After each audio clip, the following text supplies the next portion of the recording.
On the day the Heep2 team visit your home, we will first ask you to confirm your consent to take part in this study, and importantly, that you understand how the data collected will be used and protected. This information will all have been provided in advance, and you'll have an opportunity to ask any questions. Once you have confirmed your consent to take part by signing the consent form, we will start collecting information about the dwelling. The first thing we do is set up the home in our data collection tool. This involves a researcher walking around the home to record all rooms and areas present, such as bedrooms, living areas, bathrooms, hallways, and outside spaces such as garages and sleep-outs.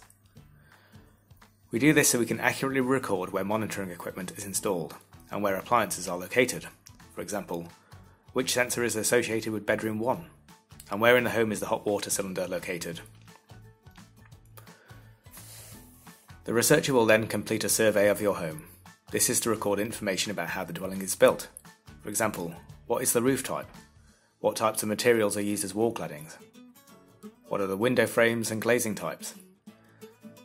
The researcher typically starts outside the house and then moves to the interior. This also requires looking in the roof space and under the house, if and where there is an accessible space. They will also measure things like the temperature of the hot water at the tap and the shower flow. This is important for understanding the energy used for heating water. The survey also records some information on the types and location of certain appliances in your home, such as heating and hot water systems, televisions, fridge freezers, and washing machines. The type of information recorded will depend on the appliance.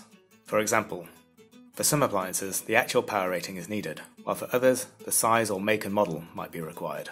The surveyor enters the data into a survey tool as they walk around the house. With your agreement, the surveyor will take photographs of some appliances and features of the home for quality assurance purposes only. No personal information or items will be included in the photos. You can let your survey team know if there are any parts of the home you do not want us to access. The building and appliance survey should take about 1 to 2 hours, depending on the size of your home. The surveyor may need to ask you for some help with locating different features, for example the location of hot water systems and access points to the roof space if there is one, but otherwise you shouldn't need to do anything.